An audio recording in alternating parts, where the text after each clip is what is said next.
Thank you everyone for coming to see this film, African Redemption, The Life and Legacy of Marcus Garvey. We're here with the director, Roy T. Anderson. Thank you so much for being here today, Roy. Thank you, Sophia. It's an honor to be in Toronto. First of all, I want to talk about how this project came to you. There was someone special who approached you directly as you were working on your second feature film, Queen Nanny, Legendary Maroon Chiefess. How did that come about? Who approached you? And yeah, tell us about the journey. None other than Dr. Julius Garvey, the youngest son of Marcus Garvey. He had seen my first film, which was A Quanto the Journey.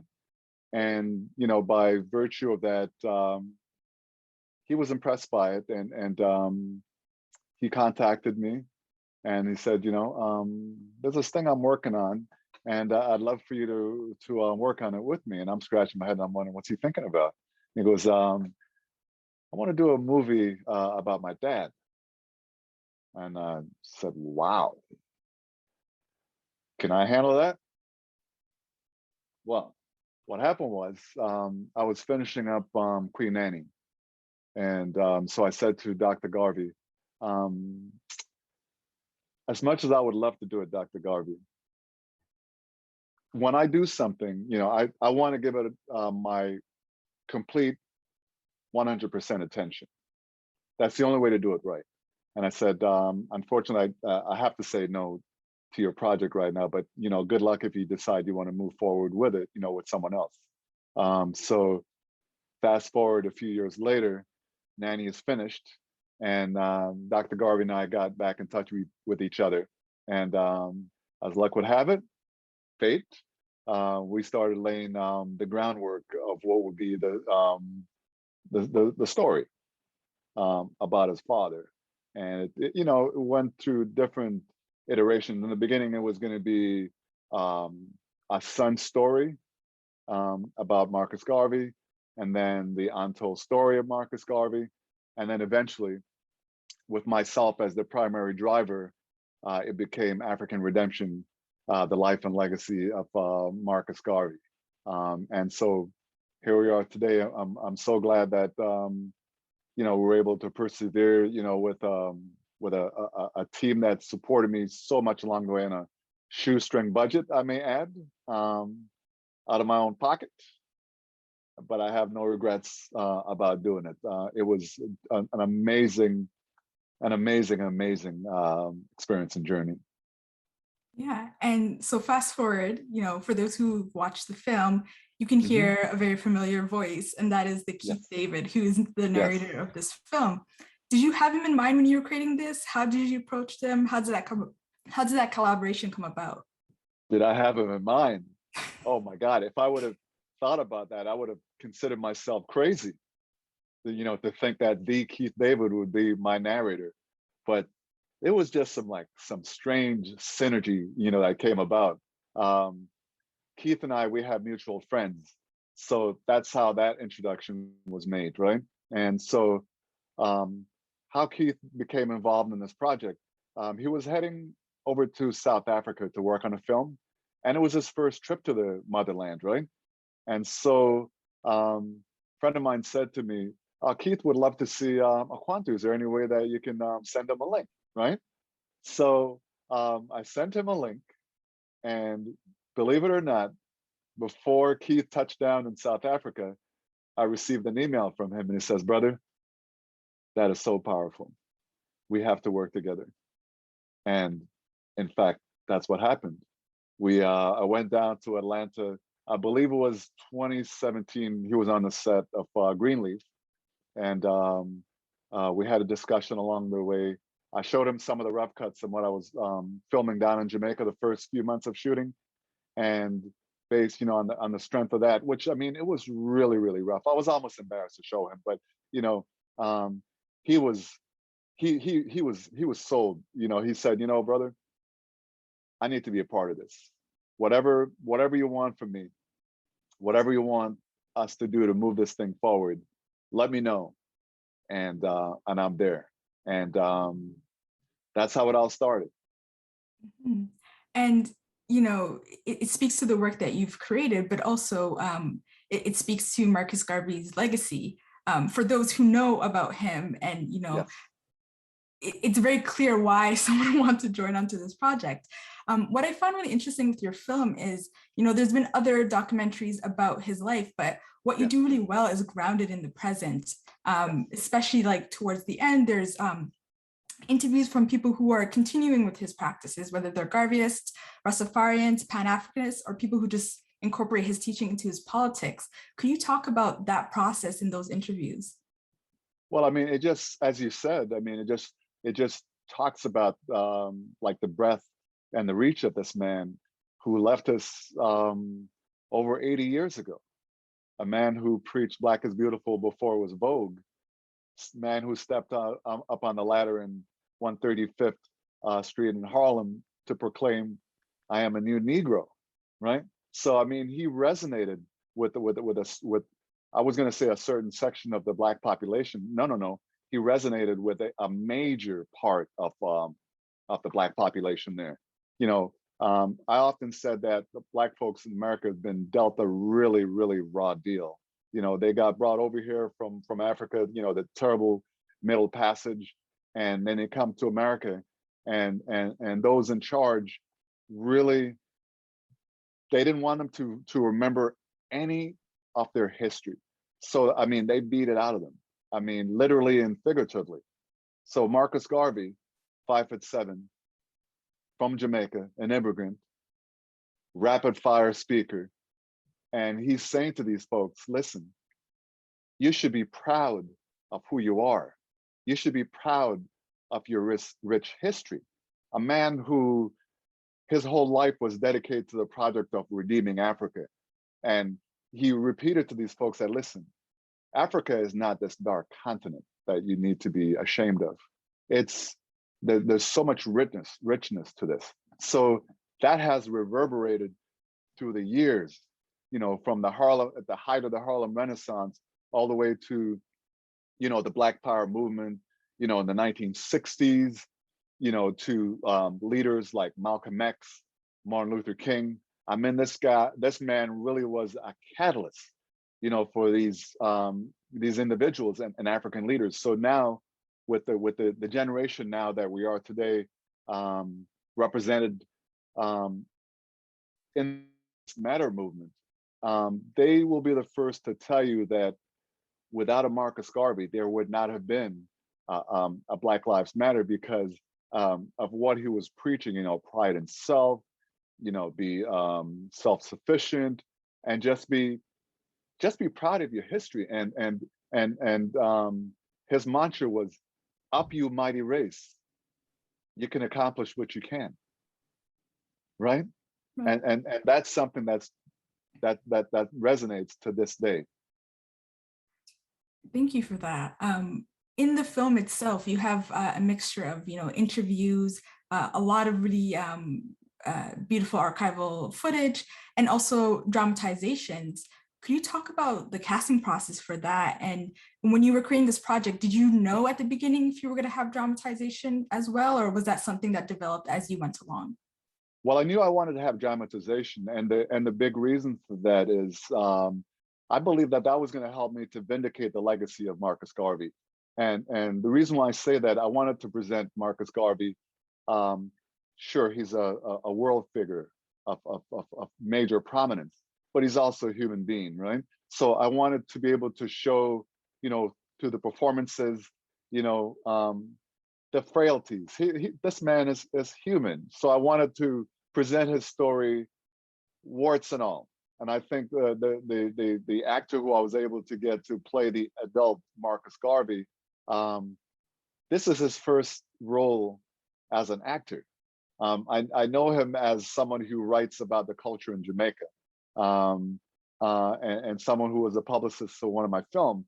But when I started out with this whole idea about the film, I kept on looking at him, and he's looking at me kind of strange. I said, "Why is Roy looking at me like that?" And I said, "Paul, I may have something for you." He didn't know what I had in mind, but I knew exactly what I had in mind. Here was a guy who was this a splitting image. His profile was just so amazing. His stature was almost similar to Marcus Garvey. And I said, "Listen, if I'm going to get someone to dramatize Marcus Garvey, Paul H. Williams is the man who's going to do that. So I believe that he did a yeoman job and able to carry that off. And I was able to cast, some other actors locally, to play Marcus Garvey at various stages in his life.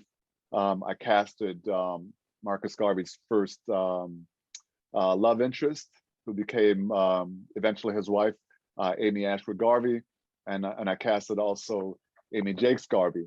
And it was just a wonderful process. So I wanted to marry that, with your standard documentary fare, interviews, by talking with experts and lay people. And I think by, putting that together like a flower with all these many petals, I was able to do justice to the story of Marcus Garvey. Yeah, and in the interviews, you have people as, prolific as Louis Gossett Jr., Danny Glover, Sean Paul, to name just a few. But what was interesting was there is one person in there who's a white supremacist, Jared Taylor. Could you talk about the choice to include him in the documentary? I'll tell you exactly why I included him in the documentary. Marcus Garvey made a bold move in 1920 to meet with the Grand Wizard of the Ku Klux Klan, Edward Young Clark, because he figured that if general white folks like the President of the United States at the time, Woodrow Wilson, is being disingenuous, then you might as well go and stand or sit face to face with someone who you think is going to be honest with you. I mean, to be honest, I will leave it up to the academics to pass judgment on this, but some will feel that it was an error on the part of Marcus Garvey to meet with folks who doesn't even recognize the humanity of Black folks. They wanted all Blacks to go back to Africa, and they figured, Marcus Garvey wanted all Blacks to go to Africa, so there's common ground, right? So the reason why I decided to sit down with Jared Taylor, the intellectual head of the alt-right movement, is I wanted to sort of like give this film, more context, and also I wanted to get into that space to understand why a Marcus Garvey would sit across from someone, with the Ku Klux Klan. And of course, you've had meetings like Malcolm X has met with folks on the other side as well too, and people question the reasoning for do that. But I think the only way that you can really get inside their thought process is to meet with them at their intersection. And I, I think I was able to achieve that, with, meeting, with Jared Taylor. And I believe he indicted himself in that film. I don't think he expected the 6th of January to happen. Correct. So this is your third film about figures or, movements within Jamaica. Why is that important to you as a director to really kind of highlight histories that might not be known to the general world in general? And in my first documentary, I interviewed a professor from University of Pittsburgh, Professor Rediker, Marcus Rediker. And he said something to me that really resonated. He said, I'm a person who likes to tell history from below. And I knew exactly what he meant when he said history from below. For me, it meant that these were the untold stories, or if they weren't the untold stories, these were stories that people were telling from their lenses that didn't really represent our stories. Having said that, I'm not saying that only us as Black folks can tell our stories. I mean, you have fantastic non-Black filmmakers out there who have been able to put forward our stories. But I really think that we have a certain sensibility that go into our storytelling, and also we can control the narrative because we're in a position, a very important position, where we can shape minds, right? And that's why I think it's so important to tell these stories. I've been in the stunt industry now in Hollywood, for almost 40 years. And about 10 years ago, I said, you know what? I'm doing well, but this is not enough. I wanted something to give my life more meaning. And this was just to try and, I'm not a trained documentary filmmaker, but through the process I've watched other directors, see how they handle the craft, and I learn from them. It's sort of like apprenticeship as we go.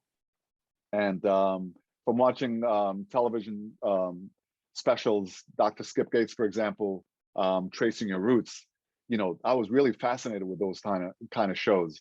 And I wanted to, in a kind of sense, trace my roots and tell our stories. And someone who's a proud son of the soil from Jamaica, Maroon heritage, I wanted to tell the stories of the Maroons, because it is one heck of a story, of resistance. And so that's a common thread, throughout the trilogy, and the films that I've been told, I've been telling, African Redemption being the third of the trilogy. And so now that, African Redemption is done and being currently toured around and, going to reach other audiences, do you have any other projects currently lined up? Are there topics or subjects that you're thinking of? What is like your dream project that you would want to work on? My dream project is Buffalo Soldiers, but I may have to take a pause for a little bit.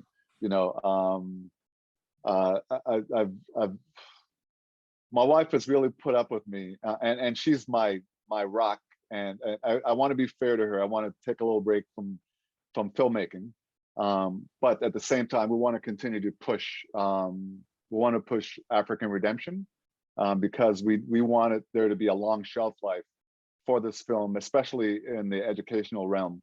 And also, when you and I have left this planet, we want this to be our legacy, and also the stories that we've been told. So a little break from filmmaking. And also, when I do start back up, I'm presenting myself as a gun for hire. No more self-funded projects.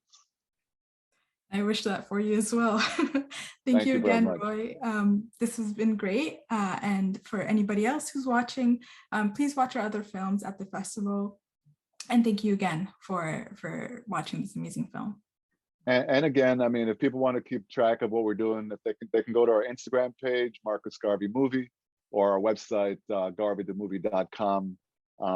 We still accept donations because the process continues. We have to take Garvey on a world tour, and as much support as we can get, we humbly accept and appreciate.